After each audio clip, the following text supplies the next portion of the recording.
Hi everyone, in this video we are going to see the psychoanalytic approach of Young Goodman Brown.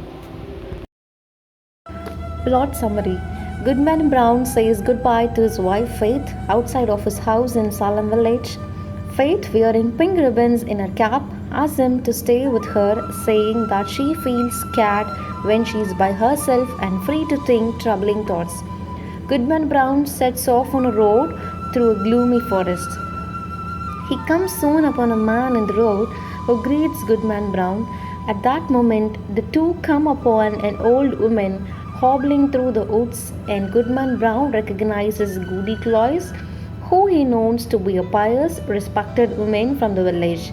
Despite this revelation, Goodman Brown tells the man that he still intends to turn back for faith's sake. The next morning, Goodman Brown returns to Salem Village, and every person he passes seems evil to him. He doesn't trust anyone in his village, can't believe the words of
all the echoes of the forest laughing like demons around him. The fiend in his own shape is less hideous than when he rages in the breast of man. Young Goodman Brown was surprised to hear that his moral tutors and his family worship the devil. Young Goodman Brown was surprised to hear that his moral tutors and his family worship the devil. His yet, through the wish fulfillment of his dream, is driving him to satisfy his earthly pleasures. He wants to see what drives them all to turn against the church, but he also wants to stay away from the devil. This scene represents another conflict between the ego and the id.